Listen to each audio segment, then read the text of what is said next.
Olá, tudo bem com você?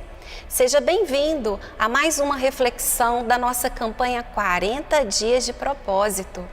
E o nosso tema você já conhece, é Pra quê ou Por que estou na Terra? Nós temos vivido dias maravilhosos de comunhão, de intimidade com o Senhor e de crescimento. E a nossa reflexão de hoje será sobre o tema discipulado. Essa palavra é tão falada ultimamente, né? Mas o que vem à sua mente quando você ouve essa palavra? Nós temos que pensar que essa palavra tem muito mais a ver do que com o nosso comportamento. Às vezes nós achamos que discipulado significa comportamento, mas não. Ele tem muito mais a ver com o nosso interior, é de dentro para fora, ou seja, algo que Deus faz dentro de nós e que é exteriorizado através das nossas ações. Gostaria de deixar um versículo com você que se encontra no livro de Colossenses, capítulo 2, versículo 7.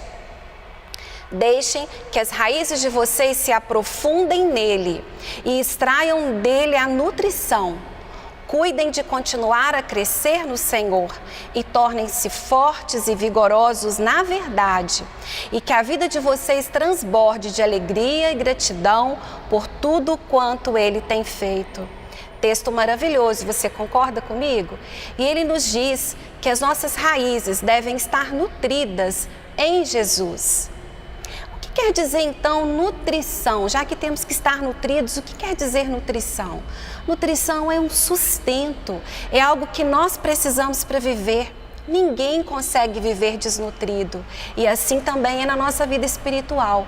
Precisamos estar nutridos na presença de Deus para assim produzirmos frutos viçosos para o reino de Deus. E na verdade, o nosso maior propósito aqui na terra é sermos semelhantes a Jesus. O que você está fazendo hoje aqui, eu tenho certeza que tem a ver com discipulado. Eu acredito que você está reunido na sua célula, não está? Com o seu discipulador, com os seus amigos, com os seus irmãos de caminhada. Eu acredito que você tem sido sustentado por alguém, você tem sido orientado por alguém. E isso é discipulado. Daqui a um tempo você estará fazendo isso com outra pessoa. Mas já que estamos refletindo sobre o discipulado, vamos avançar mais um pouquinho. Nós vimos então que Jesus quer que nós cresçamos e o nosso crescimento tem a ver com uma coisa muito interessante. Nós temos que pensar em 3 eixos. Vamos saber quais são eles? Primeiro é o pessoal, segundo é o educacional e o terceiro é o relacional. O que é o eixo pessoal? É sua vida com Jesus. Você tem lido a palavra dele? Você tem refletido, você tem orado, você tem buscado a Jesus? Se você estiver fazendo isso, você está se nutrindo e você está se desenvolvendo muito no seu eixo pessoal. O segundo eixo que eu falei com você é o educacional. E o que quer dizer isso?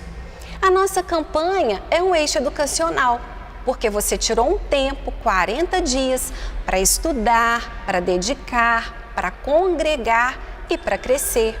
Um outro exemplo é quando você faz opção de estar em um dos encontros da igreja, um dos cursos que a igreja oferece a você. Dessa maneira você está se desenvolvendo também no seu eixo educacional. E o terceiro é o relacional. Relacional é quando você encontra pessoas maduras e equilibradas para te acompanharem, para te instruírem.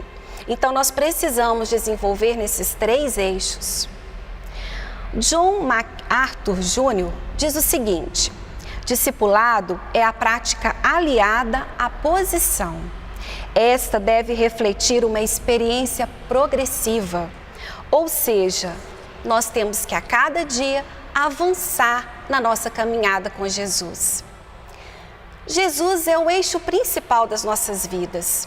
Mas ele teve alguém que foi o seu exemplo, que foi o seu discipulador, que foi o Pai. Jesus mesmo disse que tudo que ele fazia na vida dele estava relacionado ao Pai. E então, nesse dia, nós vamos pegar essa palavra Pai, que é o elemento principal na vida de Jesus e nós vamos usar como um acróstico, nós vamos analisar cada letra dessa palavra e nós vamos refletir um pouquinho sobre o que o Pai levou Jesus a passar, ou como o Pai conduziu o coração de Jesus até o fim. Então, Pai, a primeira palavra, a primeira letra é o P. E o P nos lembra que Jesus passou por um jardim. Você deve se lembrar, não deve? Jesus esteve no Getsêmani, num momento muito sério da sua vida. Lá ele não teve dores físicas, mas dores emocionais, dores interiores, sofrimento. E esse processo todo do jardim refinou o coração de Jesus. A segunda letra é o A. E ele nos diz, e essa letra nos diz que Jesus atravessou o deserto. Você se lembra dessa história?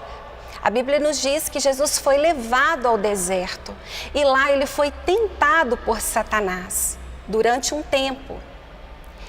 Mas ele resistiu e ele venceu a tentação. E a última letra, a letra I, nos diz que ele foi até a cruz, ou seja, ir até a cruz. E nós também precisamos passar por esses três caminhos.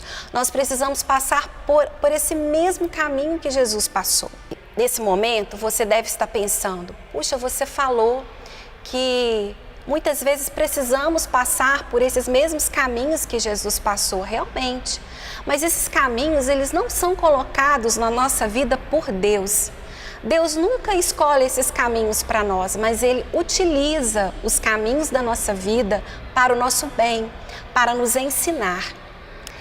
Então eu quero pensar com você sobre as três ferramentas que Deus utiliza na minha vida, assim como utilizou na vida de Jesus, para nos levar até Ele. E a primeira coisa, nós vimos então o jardim. E no jardim Jesus aprendeu que os problemas, todos os problemas que ele tinha, ele poderia confiar no Pai, porque o Pai o amava. Marcos, capítulo 14, versículo 32 e 33, nos diz o seguinte: Então foram para um lugar chamado Getsêmani, e Jesus disse aos seus discípulos, sentem-se aqui enquanto eu vou orar. Levou consigo Pedro, Tiago e João e começou a ficar aflito e angustiado. Na hora da aflição, Jesus se retirou para orar, para buscar ao Pai, porque os problemas o ensinaram a confiar em Deus. E você, tem confiado em Deus na hora das suas dificuldades? Em segundo lugar, nós também enfrentamos o deserto. E o deserto é o lugar de sermos tentados para aprendermos a obedecer a Deus. O texto nos diz em Mateus capítulo 4, versículo 1 o seguinte: Então Jesus foi levado pelo Espírito ao deserto para ser tentado pelo diabo. Quais são os momentos de tentação na sua vida? Quando a tentação chega, você pensa que é o final, que você vai sucumbir, que é um caos, que não tem mais jeito? Tem jeito sim. A Bíblia diz que Jesus venceu a tentação e ele disse que tudo que ele fez, nós também poderíamos fazer com ele e vencer com ele. Em terceiro lugar, a cruz. E a cruz nos lembra ofensas, perseguições, calúnias, abandono. Foi exatamente dessa maneira que Jesus se encontrou na cruz. Você também passou pela cruz? Ou está passando pela cruz? Está sendo rejeitado, abandonado. Os seus melhores amigos estão virando o rosto para você? Mas sabe o que Jesus fez na cruz? Ele perdoou.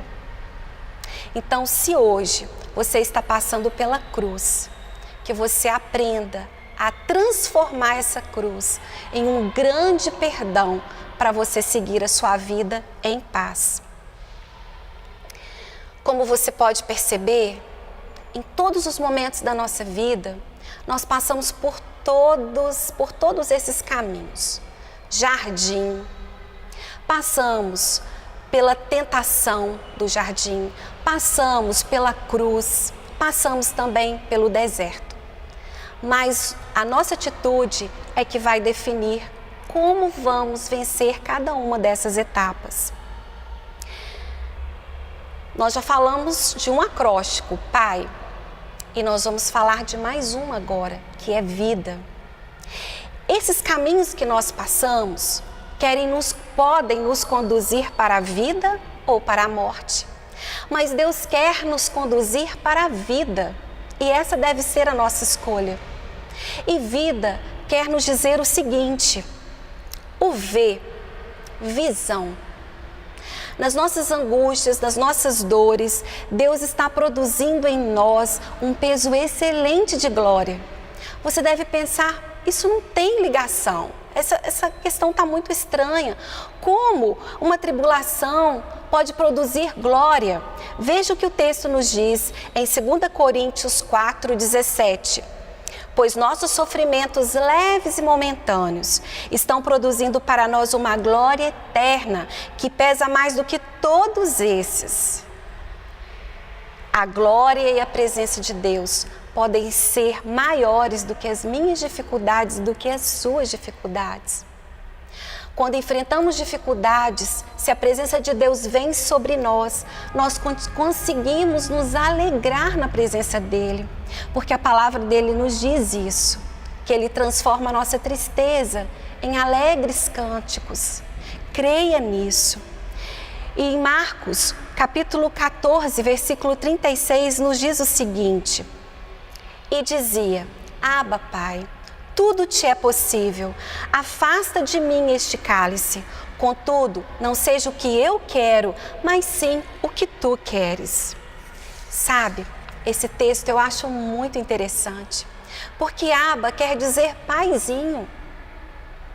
Você já chamou o seu pai de paizinho? Você tem liberdade de chamar Deus assim. Na hora da sua mais profunda angústia, da dificuldade que tiver apertando seu coração, você pode, como Jesus, dizer, paizinho, me socorre aqui, eu não estou legal, eu estou com umas dificuldades que eu não estou conseguindo enfrentar, me socorra, me ajude. Então o V, visão, o V de vida é visão que Deus quer que você tenha, a visão de que Ele nunca vai te abandonar. A segunda letra aí é intenção.